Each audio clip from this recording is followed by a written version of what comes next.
Today we're going to talk about the science of urinary incontinence in women. The reason why I'm qualified to talk about this is that for the past 13 years, I have co-founded and run a startup that helps women with all these kinds of issues with my mother. We have helped hundreds of thousands of women with issues like these. My mom is one of the top paid gynecologists in the state of Illinois, and I graduated from Duke with biomedical engineering, and Duke is ranked #1 in biomedical engineering in the world. So, all right, let's begin. First, we're going to talk about the healthy mechanism of how urination is supposed to work in women, what happens when it becomes unhealthy, mechanism for that, and then we're going to go over the various treatments. In a healthy urinary tract and bladder situation, there's a bunch of muscles, pelvic floor muscles, that are very strong, that go around the bladder and that go around the urinary tract. When it fills up with liquid, the muscles here are able to keep the urinary tract closed until it becomes time to urinate, in which case it opens up and then the muscles squeeze in like this, and then these down here open up and then the urine leaves. That is during the healthy case. When estrogen goes down due to various factors such as postpartum, or such as after menopause, or other things, hysterectomies, breast cancer treatment. There's all kinds of things that can happen that cause estrogen to go down. What happens is that when estrogen decreases, it causes the blood flow to the pelvis area decreases as well, which causes the nutrients to decrease, which makes the muscles around here less strong. Let's redraw this with the muscles being weak. Normally the shape is supposed to be this way, but when the muscles are weak, it'll be like this. Here's the vaginal canal.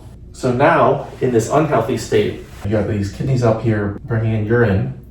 As it fills up, it's gonna fill up to like this. So imagine you're trying to urinate, and this is the shape of your bladder now. What's gonna happen? Well, when you urinate, as the urine leaves, it's going to go down, and then you're going to urinate as much as you can, and it's going to get down to this level. So when you urinate and it gets down to here, what happens is that when you urinate and there's still a bunch of liquid inside, like it's going to feel like you still need to pee, even after you just peed. That's what they call frequency, the frequent need to pee. Also, when you have this reservoir of pee that can't leave, well, what happens when you laugh? Right? Ha ha ha, someone tells a funny joke, oh my god, so funny. When it shakes, a little bit of it is going to fall loose and then come out too. You're going to have accidents during laughing. Or if you're watching a horror movie, oh my god, I just got scared, right? During laughter, fear, that's called stress incontinence. The other thing is that the muscles that used to make the urinary tract very tight, that surrounded it, these are also going to become weaker as well. You know, normally when these are tight, if your bladder shakes as much as you want, nothing comes out. But because it's a bit looser, that's why those are the things that cause the frequency and the stress incontinence. What else is going to happen? When you have water that, let's say in a river that comes in and never leaves, what happens over time is it becomes more and more yellow. It's going to become darker and darker, darker and darker and darker, like super dark yellow pee. Because stuff stays in there for so long, infections can happen as well. You can get bladder infections or UTIs. And if you're not careful, it can even spread up into the kidneys, kidney infections. So this is serious business. This happens to millions and millions and millions of people every year. It's not talked about very much at all. I think people are very embarrassed about it. It's a serious condition, and we should treat it with respect. We should do our best to help solve this, and that's what I'm doing here today, is to try to educate the world on what's going on. That's the mechanism of what's happening. Estrogen decreases, causing pelvic blood flow to decrease, causing the nutrients to decrease, causing the muscles to become misshapen. When the muscles are misshapen, the muscle strength decreases, which causes the bladder shape to lose its shape, which causes urine retention, as well as stress incontinence and frequency, as well as chronic UTIs, bladder infections, dark yellow pee, potentially even leading to kidney infections. That's the mechanism of what's happening here. What can we do about it? What are the options here? Option one, obviously, is, what if we just raise the estrogen? Let's take hormone supplements, let's take hormone injections, let's do hormone patches or pellets. Do something to increase the estrogen. What happens? Well, estrogen goes up, then pelvic blood flow is going to go up, your pelvic muscle nutrients are going to go up, your bladder shape goes up, which means you don't have urine retention anymore. Retention is gone and everything else becomes fixed. What's the issue with it? The issue with it is that estrogen affects everywhere in your body. It goes all over the place. It goes to all of your sex organs. It goes to your breasts. It goes to your mammary glands. It goes to lots of other things. And so it promotes your pelvic blood flow, but it also promotes your mammary glands. And for anyone who's ever had a scare with breast cancer in their family, ovarian cancer, anything like that, very likely you're going to end up increasing the risk of breast cancer, ovarian cancer, that kind of thing. That's the side effect. So estrogen, very strong, is going to fix a lot of your issues, but it's going to cause some side effects. So that's option one. Well, option two is surgery. You can say, well, it's okay if estrogen is down and the pelvic blood flow is down and the muscle nutrients are down and the strength is down. What if we just surgically fix the bladder shape, right? Like we ignore all of this and we just straight to go do surgery here. I'll give you an example of the types of surgery that can be done. The surgeon can get into this area, go in through the vaginal canal or go in through here, go in through somewhere else, and install what they call a bladder mesh or vaginal mesh, pelvic mesh. The surgeon goes in here and they surgically put into place this material. It's like a binding plastic thing. They put it in here, and when they put it in here, it makes it so that the bladder can't get into that shape. It'll lean against it, but it won't all the way get misshapen again. What's the issue with this? The issue with this is, well, you should go on to Netflix. There's a movie in Netflix. You should Google Bleeding Edge. I don't really want to get into all the gory details. It's called Bleeding Edge. It's on Netflix. It's really sad and scary. The side effects of putting in this foreign object mesh into your body. Well, a lot of cases where the body doesn't react well to it, and the mesh kind of like binds into your tissue and it causes a bunch of inflammation. Lots of lawsuits, a lot of people have been hurt badly. It's really crazy. It's really scary. So surgery, super expensive, very scary, very invasive. Lots of things can go wrong with that. That's option two.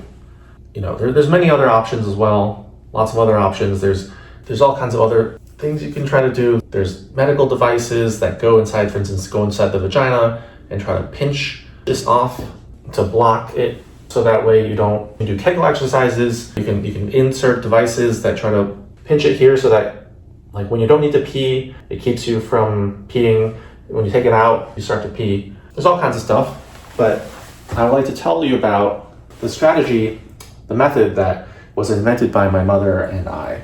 Well, I'm here to teach it to you and show you how it works. So when you look at this mechanism, right? Estrogen leading to pelvic floor blood flow, leading to nutrients, leading to muscle strength, leading to all these things. Our approach is to bring in tons of nutrients. We skip the estrogen, we skip the blood flow. We just go straight to the nutrients. Bring in a lot of muscle food. Well, how do we do this? We invented a vaginal suppository. The vaginal suppository gets inserted, and the vaginal suppository is chock full of vitamins, nutrients, minerals, as well as amino acids that help, basically muscle food. It gets inserted into the vagina, as well as we have a topical salve that gets applied. We have a salve that gets applied to the outside, and then we also have a suppository, as well as we have supplements that are digested. They're eaten into the stomach, and then they come in through the blood flow. So the supplements come in through the blood flow, the suppository melts, and it brings in nourishment to all directions. The muscle food travels. Here is the key discovery that we made. We've always known, everyone's always known this, it's just that no one talks about it. People don't think about it a lot. The key insight is that the vaginal canal, vaginal lining, is amazing at absorbing nutrients. That is our key discovery that we take advantage of here So we provide a crap ton of nutrients to this whole area to make the muscles stronger. You combine this with Kegel exercises, you combine this with the nutrients surrounded from all sides, and think about it like this. All of the famous muscle men, the big bodybuilders, right? You got all these Olympic weightlifters, you got these real big muscle people. How do they get to have such big muscles? Well, obviously some of them take steroids, right? Just like we have our steroid here, which is estrogen, obviously, right? Some of them take steroids, of course, right? A lot of them do a lot of exercising, but they also chug like 24 eggs, right? Just like Gaston from Beauty and the Beast. If you're not taking all those nutrients, you're really not going to get that level of muscles. And in the same way, the bodybuilders and the weightlifters want to build up their biceps and pecs, right? We want to build up the muscles around the bladder and the urinary tract. So that's our approach. That's the NeuEve way. Everything's 100% all natural. Everything's 100% food grade, fully reversible, right? It's not like surgery where you do a surgery, you want to change your mind afterwards. Well, you're going to have a hard time. It's going to be very painful and very expensive to change your mind on a surgery. Hormones have lots of side effects. They affect lots of parts of your body, whereas this stuff, it only affects this area. It's just nutrients. It's the same nutrients that you're going to find in nature. That's how NeuEve works. The way we have our plans broken out by age. Here, I'll explain how our suppositories work. Our whole concept is nutrient overload. We want there to be so much nutrients inserted that it's more than your vaginal canal can digest, process, can absorb. If you are 70 plus, you're going to start off with the Velvet suppository and Salve Gentle. You're going to start off with the Velvet suppository. This is basically at 1x nutrient amount. After a month or so, 1 to 4 months at this level, you're going to move up to Silk, which is 3 times the nutrients of Velvet. Silk and then Salve. After about a month to 4 months at this level, once the suppositories stop leaking out the next morning, right? Because in the beginning, these will leak out the next morning.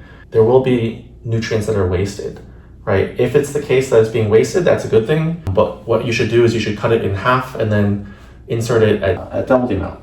Like the analogy I want you to think of is this. Imagine there is a dog that has been living on the street for 6 months and hasn't really gotten a meal. You adopt this dog. It's shivering, it's starving, it's emaciated, right? It's an emaciated dog. You can see its rib cage. How are you going to feed this dog? Well, the dog is going to want to eat a giant meal right away. You shouldn't do that, right? What you're supposed to do is you're supposed to give it little meals spread out very often. Little bites here, little bites there across the day. Instead of one big meal a day, chop it up into like 10 little meals spread throughout the day. That's our approach here, is that you're going to do a little bit of nutrients, but very often, right? 1x, but it's very often. Once you build up the vaginal lining and the vaginal absorption power, then we're going to move up to the Silk, where it's 3x, and this is going to be twice a week. 3x of nutrients twice a week. Once you're there for a while, then you're going to move up to the Silver, which is 3 times more than the Silk. So that's 9x the nutrients, and this is going to be every 5 days. And then once you're on the Silver for a few months and it stops leaking out, then you move up to the Gold, which is 27 times the nutrients, but it's once a week. That's if you're 70 plus, you start there. If you are between the ages of 55 and 70, you're going to start with the Silk. And once your body is fully able to absorb the Silk, then you move up to the Silver and then the Gold. If you're between the ages of 45 and 55, you're going to start with the Silver level. And then if you're under 45, you're going to start off with the Gold. That's the system that we've created. We've helped thousands of women just like you.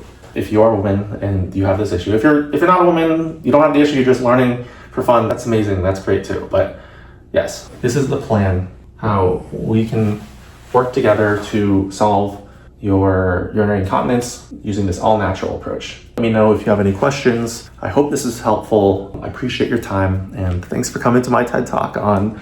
I do want to say one more thing, is that If this is something you're dealing with, I have a lot of empathy for you. There's lots of shame, there's lots of embarrassment, there's lots of weird emotions that happen. I can relate. I've also encountered similar issues as a male in my life. Different mechanism, different things going on, but I want you to know that I understand you and I get you and you are seen, and we'll get through this together. Thank you for listening, and I appreciate your time.